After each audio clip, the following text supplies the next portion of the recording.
Hey everyone, this is Roman Prokopchuk, and this is the Digital Savage Experience podcast.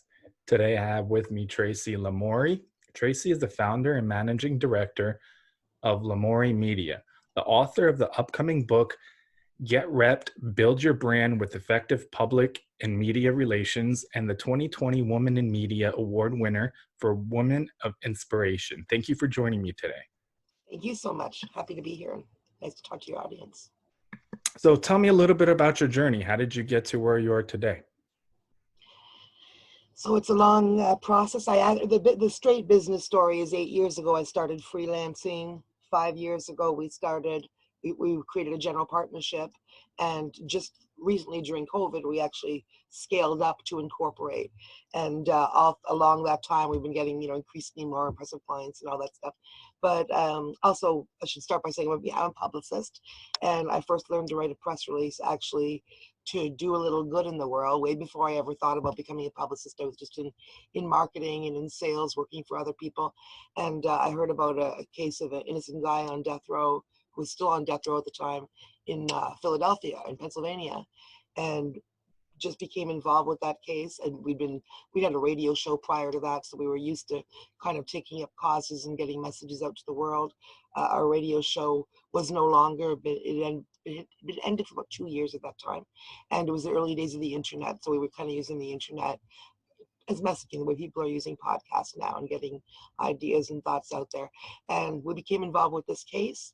And I literally went to Alta Vista, which is the precursor to Google, and searched how to write a press release, learned for a media release, 3 or 4 paragraphs. We ended up ultimately building a 20-year campaign pro bono that before the end of it, he was actually released from death row, thankfully to a team of lawyers that had become involved a few years in, partly because of the noise of the case, and they were looking for a case of actual innocence. So anyway, through that work, I was kind of baptized by fire. I got national media, international media on the issue, not just on that case, but on the death penalty in general. So we were around the world dealing with media. A few years later, I was asked to be a campaign manager for a major political party here in Canada on the lefty side. And I was still just working as an activist. And after that was a really effective kind of activist campaign, again, generated a lot of media attention. And finally, I had an aha moment about 2 years after that, thinking, geez, this is actually, meanwhile, I'm doing sales and marketing, stuff that I don't have my heart in for a living, realizing that through the causes that I cared about, just like entrepreneurs, it could be your hobby, it could be whatever. I had developed an amazing skill set that actually people will pay a premium for. And it was literally an aha moment when I said, you know what, I don't want to do these marketing calls anymore. I'm actually a publicist. And from that moment, I looked, thankfully the internet was a thing, right? So I was able to find sites like Elance at the time. I don't know if it still exists, but freelance sites where you could put your best story up, set up your price, and get clients. I got my first few clients that way. Once I generated about $7,000 with that, that's when I started, putting out my proverbial shingle as a freelancer, taking on real world clients and just racking up media success after media success without ever having gone to school for it. But again, baptism by fire and doing it because I cared about it. And that's where we are today. And as you said, award winning to this day, now speaking on all kinds of podcasts about entrepreneurship and leadership. And, so that's my journey. So I never meant to be the award winning international publicist. It actually came from trying to do a little bit of good in the world, which I think is a good lesson to learn. Just kind of follow your heart. And my dad at the time would have said, oh, he actually did say to me, if you put as much time into building a business as you did with all of this social justice stuff, you'd be a millionaire now. And I realized at 30, yes, probably right. But my heart wasn't in that now. Now at 50, I've got the business mind. I know how to do it. Now I teach about entrepreneurship and how if I'd known that at 20, I would have been that much more successful because I wouldn't have been doing everything on a shoestring. I would have had funding and understand the world of finance to, bring forth some of those great ideas. So. Yeah, I think it's awesome in terms of also having a motivation or starting obviously yourself. And when it's kind of focusing on social good. I mean, I got into digital marketing out of necessity. My background was criminal justice. I interned with the Secret Service.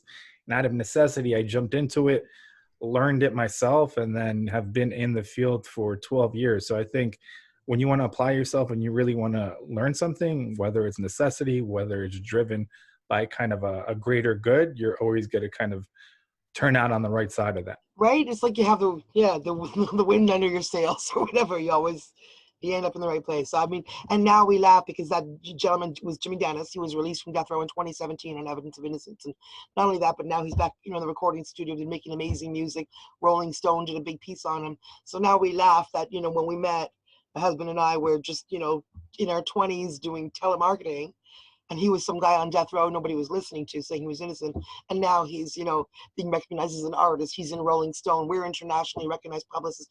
Who would have seen that coming? So you can really, and his thing is always never, never give up. So that's something. He doesn't have to be that dramatic a story. We all, especially in the time of COVID, a lot of people are having, mental health issues right now, or they're having just trying times getting through or seeing the end of something, or feeling just overwhelmed for whatever reason, big or small. And, I talk to Jimmy Dennis every day, and he says, yep, never, never, never give up. And I say, oh, we didn't get this far to only get this far. And I think those are lessons that we can all, whether entrepreneurs or just trying to get through it, to the other side, can kind of take into account. Yeah, I agree. And, a lot of companies, a lot of people, they were kind of on the cusp of success or getting to where they are or wanted to go, but they kind of got dissuaded, either, told like you did technically by your father that if you applied yourself to something else, you'd be a millionaire, but it would be the foundation and you would get to what your desired goal was. But I feel like a lot of companies, a lot of people just give up too easily in, whatever they're trying to overcome, a hurdle or people dissuading them to pursue their passion or a side hustle or a career pivot, and then moving away from that too soon, rather than if they stayed into it a So little true. Yeah. longer, they would have at least found a level of success, and that may have kind of fast tracked them to wherever they wanted to go. So true. I had a conversation on another podcast recently, and the host said something like that. And he was saying he was describing a cartoon that he'd seen, with a couple of guys, like just you could see the whole miles of tunnel behind them that they'd been through, and they've got their pickaxes and they're going to the next. And one of them says to the other, "I think this is crazy. We should just give up." And you can see in the long view, they're literally one like little hit through to the diamond. So that's the thing, right? It's easy to just, whether it doesn't have to be business, whether it's business or whether it's your personal goal or whatever it is, it's easy to be like, oh man, it's overwhelming. I hear the word overwhelmed a lot. And, especially now, there's this like feeling that everybody's overwhelmed. But I found the gold in 2020. I'm not talking about money, though I've been okay through it. I'm talking about, but I found myself realizing that, wow, I was able to, at first I was sitting there staring at all the leaders on TV going, oh my God, with everybody else for 3 months, 80% of my work just dissipated. I was doing public speaking, events, supposed to be on some reality TV thing, going to 6 different cities in June as a PR person for some band. And anyway, it was going to be like all kinds of stuff wasn't happening anymore. So I only had about 20% of my work. And like everybody else, I was just staring at the TV in shock. What are we going to do now? Like what? And then it suddenly hit me. No, you know what? This is not effective. Stop doing that. Stop sitting there looking at waiting for the American leaders and the Canadian leaders and waiting what everybody's saying about whatever.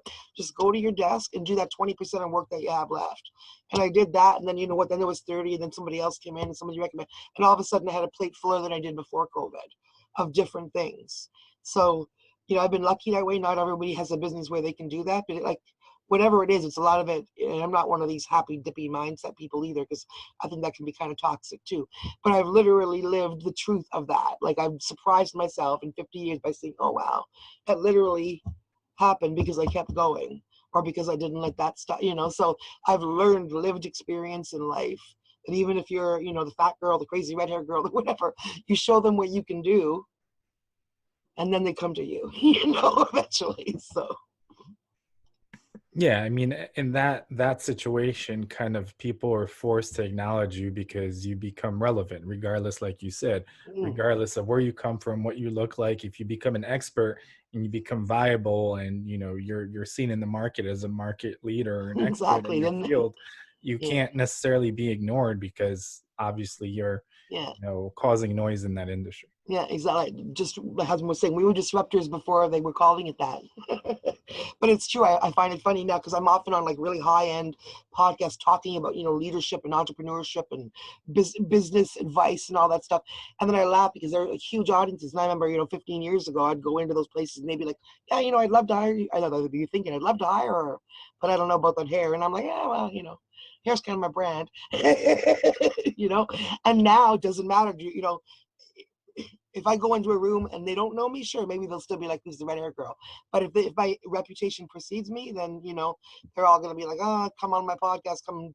So yeah, that's kind of funny too, and that makes me hesitant about who I deal with as well. It's a good lesson in life too. But I mean, you always have to be appropriate. You have to know what appropriate is and what's expected, and then you can know which rules you are able to break. Do you know what I mean? Like, yeah, you can't be crazy and expect to be taken seriously. You have to be within, to understand what's appropriate and where you can throw in a little personality. Yeah, I agree. And it's creating leverage. So the people I spoke to on the show before I had a show, a lot of the time, if I maybe reached out directly via email or had no kind of platform for them to be on to share ideas on, they may have not connected or we may have not networked or, developed a friendship or a business relationship or what have you. But having leverage, regardless of what that is in terms of expertise, a platform, it's a lot easier to reach people that you want to reach. And I think it's a lot more amplifying in terms of if you want to do social good or whatever your message is, you can project that a lot, further if you have that Absolutely. leverage. Yeah. Yeah, absolutely. So, what motivates you to succeed? Obviously, those motivations may have changed over time, but what currently motivates you to succeed?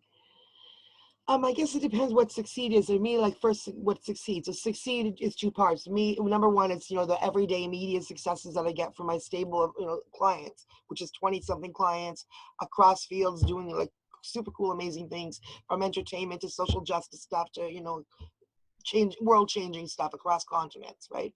And so I'm lucky that I've been able to make this my life and my work, that when I wake up and go down to my desk in the morning, I get to choose from a bunch of different projects that I actually care about.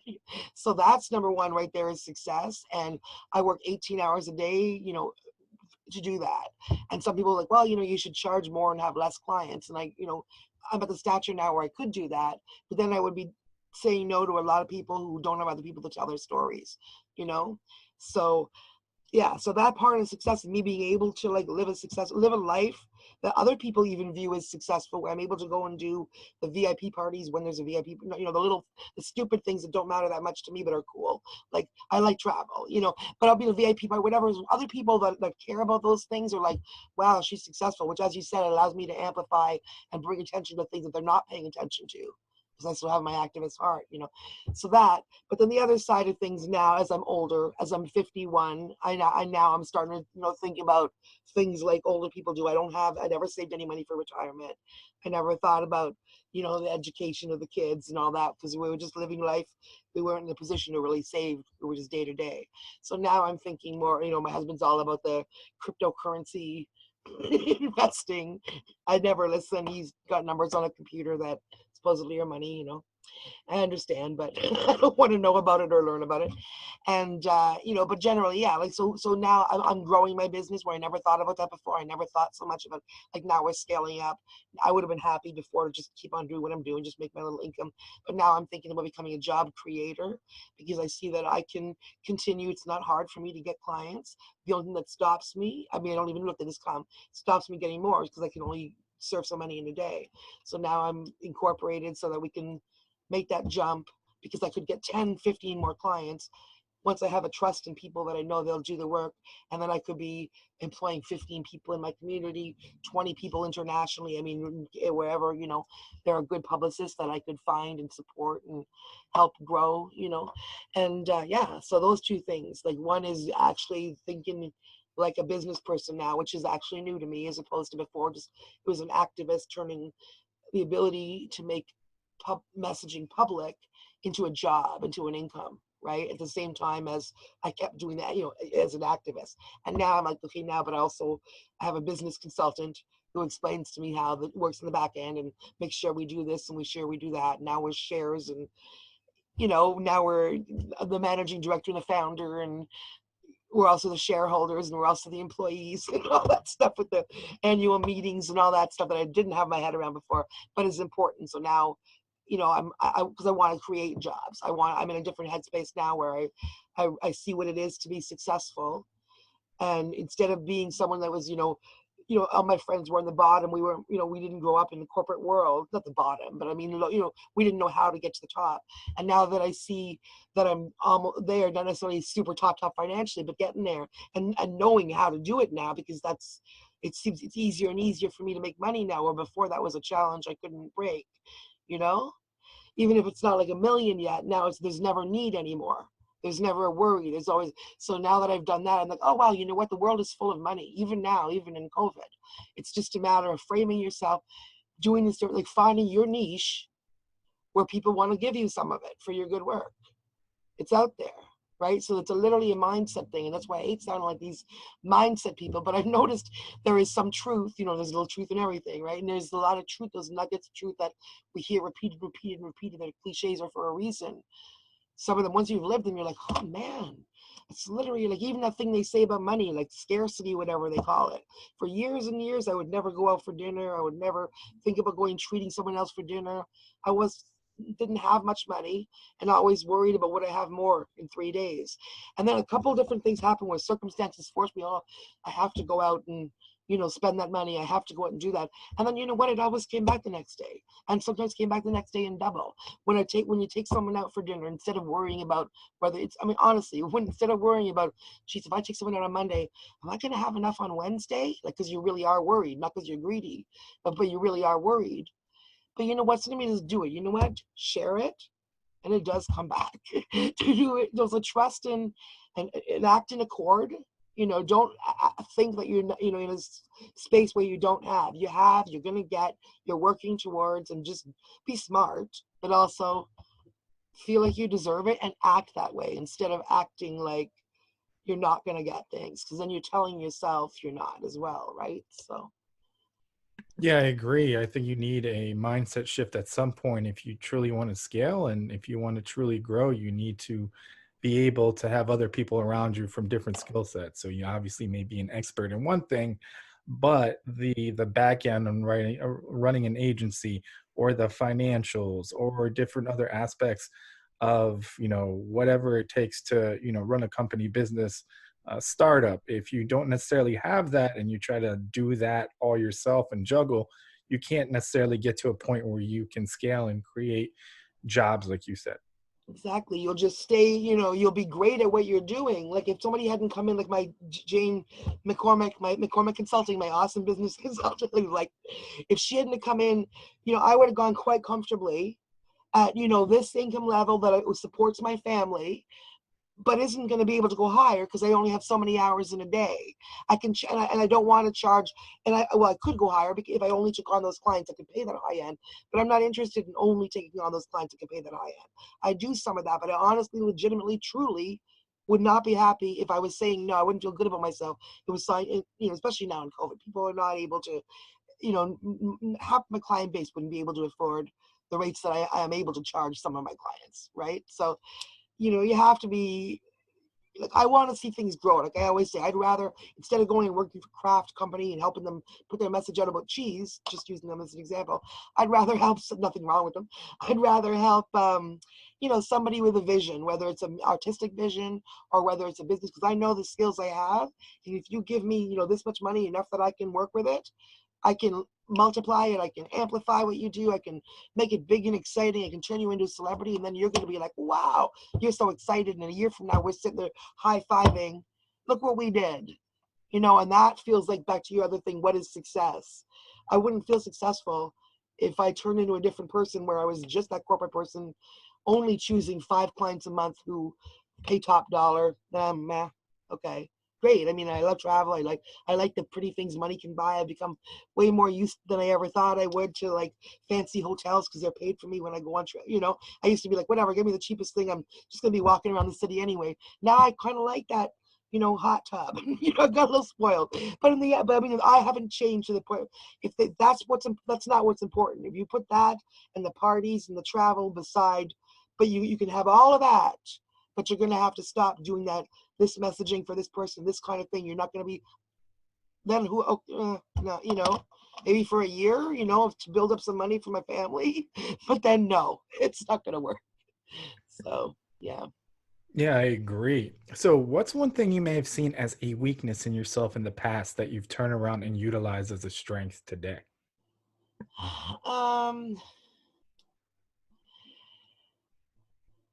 that I've utilized the strength. So maybe even, okay, I've got a lot of other weaknesses. I'm not trying to use a good thing as a weakness because I mean, we've all got lots of weaknesses. But when you say that I've utilized the strength, my passion, as an activist was always really like I was strategic in my messaging and stuff like that. But there were times when, looking back on it, there were maybe, and this isn't about the death penalty stuff or anything, but this is about, a small town named Chatham where we ended up standing up for a lesbian couple back in 2011, which you wouldn't think that would be a big Chatham, Ontario, but this is what we said. We noticed there were two Canadas. We grew up in the city, and then we moved to the small town. The small town was like 1950s Alabama. We ended up standing up. Long story short, a lesbian couple ended up creating a national media attention because we were always good strategic at that, and it was good national and really good international media attention that accomplished the goals that we wanted it to accomplish. But the local media attention that was really upset about the national and international media attention was literally like crucified. It crucified us personally. It was like, I became really depressed actually, which I'm not that kind of a person. Normally I'm like, yeah, whatever. But it took a long time. We ended up leaving that town, which is not the kind of thing we do, but it felt like the whole, it was, and I talked to one of the major political figures of our country at the time who I knew from other work.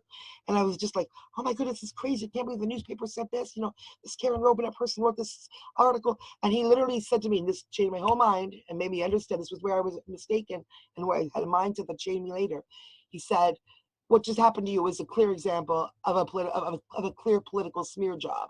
And then I was like, oh, and it changed everything because this politician had dealt with this, all that too, like all politicians do. But before that, I was thinking, oh my God, I've been bullied by the paper. I've been bullied by the local politician. And then I realized, oh my gosh, put your big girl panties on, because just because you've had 15 years of activist life or public life, where most of you speaking out, even on controversial topics like the death penalty, has led to television appearances and awards, and people saying, oh, Tracy, it's so nice that you've done that. And, but that's not what activism is all about. That's when I realized, most people, when you got to be ready to take your shots. If you're really out there, you got to be ready to have, what happened to Martin Luther King. You don't want that, but I'm saying this is what actually happens sometimes. People get in things. They get shot. They get rocks thrown at their houses. They have their, reputations pulled through the mud by people who are challenging.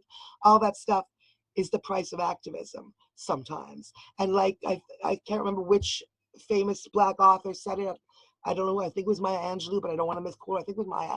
And she said, activism is the price we pay for living on this planet. So when I heard that, I thought, you know what? Like, I lost a lot from speaking out in that case. Now that was not paid messaging. That's right before I had the aha moment that I was a publicist. When we left that town, came back to Toronto, started doing, marketing for pay, blah, blah, blah. And then I was like, wait a minute, I've been so good at this messaging, getting this kind of international attention. I need to monetize media messaging. So yeah, but that's where, so I learned there. And then from there, that's actually been a strength because I've been able to tell that story when I work with clients they don't have a dramatic story like that, but when they feel misunderstood in their messaging, or when people are doing something good and they have good motivations, whether it's business or personal, or whatever, and then something bad happens, and it's like it happened because they were doing good, and if they hadn't been doing good, that thing wouldn't happen. But you don't want them to walk away and never do good again, right? So I've used that story. People are like, wow, that happened to you, because since then I've developed a reputation where people know my work, and and they're like, wow, that actually happened to you. And and to be able to share that thing, what I said about that happens to activists, even though me, that doesn't matter. Like, if you're out there, and that's going to be a chapter in my book about that. My book is about mostly positive media messaging, because in 25 years of media messaging, from the death row stuff to the work I do now, I haven't had any negative stuff. Like, I have no other reporters except that one who decided to do a smear campaign for whatever reason. So I'm using that now as a teaching moment, like I have with my clients over the years. I've been proud of that article, which I don't doesn't find it's not even online anymore, but as a teaching moment to show that that's what can happen to you in media too. As all and we've all seen it in big and small, One of my clients was in the movie. Clint Eastwood directed a movie, Richard Jewell, about 2 years ago, about the bombing in Olympic State Park bombing. And that guy was the security guard or whatever who had found the original backpack. And then for a minute he was a hero. And then for like 2 weeks, everyone thought it was him. Turned out it wasn't him. It was painful to watch that, having worked in wrongful convictions and everything, and realizing how media, which I work in, can turn someone's life into like a nightmare. So that's a cautionary tale too. And that's why I'm including a chapter in my book that talks about, you have to expect, not so much don't do things, but don't be surprised when the things that you do, even the good things that you do, when it's, come across people who are countering it for whatever reason. Obviously, it's not going to happen if you're just talking about entrepreneur and business stuff, but there's going to be a chapter talking about when you're presenting, more challenging messages or more controversial messages. Yeah, and I think even if like you're advocating, obviously advocacy, you have things like you said, some violence towards you or what have you. But even if you're doing everything right in your business or personal life, there's always going to be that one person or group of people that aren't going to like what you're doing, not simply based on you, but insecurities they have in themselves, jealousy and stuff like that. So you'll always have people that come out of the woodwork, or obviously like in other news organizations, media outlets, things of that nature, that don't necessarily want to see you succeed, but ultimately are insecure in themselves in terms of who they are and what they represent. But yeah, you're so true. That's another thing I say to artists or a lot of people, I'm a young artist and I'm always worried you're going to put up the YouTube and then they're going to get one negative comment and that's the only one they're going to hear and they're just going to be devastated. And I have to say, like, before I even put it up, realize number one, a lot of those comments skew negative because people have nothing better to do with their time and they just want to be assholes, and there's a forum where they can be an ass. So expect it to be negative. But also, if 90%, honestly, in this world, like you said, there's people who, for their own reasons, don't like you, has nothing to do with you. You could do like literally everything everything in the world for them, and they still wouldn't, because it's about them, right? And so, if 99% of the people love you, there's always going to be that 1% that really, really, really, really, really hates you. They really hate you, and they're going to be the loudest, and you might think of them more than the other. So don't do that. Just know that as long as you're always, sure within yourself that you're authentic and you're genuine and that you're willing to stand up for everything that you're saying and doing. It doesn't matter who the audience is or what stage you were in front of, whether it's on social media or real life, that you're willing to, like, I can't think of anything I've said in the last 25 years, 30 years that you could call me on that I won't say. I might say, oh man, yeah, I spoke a little quickly there. I should have been more, politic in my response, but I can't think of one thing I've said that you could call me on that I won't back up, because I say what I mean and I mean what I say. And that's a strength in life, in business and in everything else. And if you make a mistake, you own it. If I'm not saying you're perfect. If you make a mistake, you own it. You screw up, you don't know something, you're like, man, I'm sorry, and then you're okay. But it's in the cover up, it's in the lying, it's in the trying to be something that you're not. You don't get away with that these days anyway. In 2020, we're all on the socials. It would be a full-time job to try to be someone else. Don't even bother. Just find your tribe. Find, and you're in business and in everything else. Just be genuine and do good work, and people will come to you and find you. And you might need a publicist to point out the good work you do, but that's Yeah, okay I too. agree. So what's one piece of advice you may have for the audience, personal or professional? Say it a little one more time. What's one piece of advice you have for the audience, personal or professional? More personal than professional? Either or both. Oh, either or. I guess the most thing will be both. Like whether it's personal or professional, don't be all out for yourself. Lift other people up along with you. Like a rising, if you need a quote or a cliche, a rising tide, really does lift all boats. Honestly, whenever someone says, "Oh, you're so awesome," I always say back, "Well, so are you," and it's not a lie. It's true. They are. But people are often looking at other people. On the social media is a big thing too. They look and they compare, and a lot of people are depressed by what people are seeing on. So no. Like, whatever. Like, I have a job that's public. I get to do some cool thing, whatever. But at the end of the day, like, I could show you behind this. This is a really messy ass room. And up there I could be spending an hour away from here. I should be going up and telling my kid this and that and making sure. So we all screw up. Nobody's perfect. none of us are, the fancy people that you think that they are. We're all more like you than the viewer than you think. And I think, and I work with a lot of power women. I see some women especially that, they'll give me all their bio or whatever, and then I'll write up a little one pager about them. And then they'll say, "Oh, wow, you made me sound so awesome." And it was literally with the information they gave me, but they don't see themselves that way. And so people often see the people doing good things, the people getting awards, the people on TV as other. Or even the people doing podcasts and the people writing articles as other. Those people have a voice, and I'm just a consumer. Well, you know what? You have a voice too. And no matter what you do for a living, whether you're a landscaper or a maid or whatever, there are things about your job, things and insights that you have that are interesting. It's something that you could be taking to media. You could be writing about. That's where you hear the thought leader thing. You could start to be talking about things in your field and all that. And there's huge opportunities, especially in 2020. There's more and more podcasts these days, really good podcasts, reaching audiences like you, with really good messaging.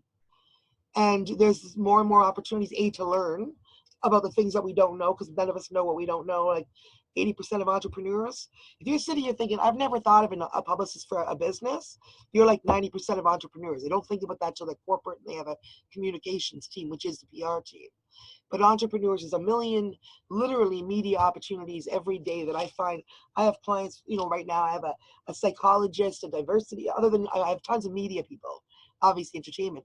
But in terms of like other, where you don't think they would have a publicist, I have a diversity expert, I have a psychologist, I have a luxury real estate agent, I have, a woman who just started a brand, like a skincare brand.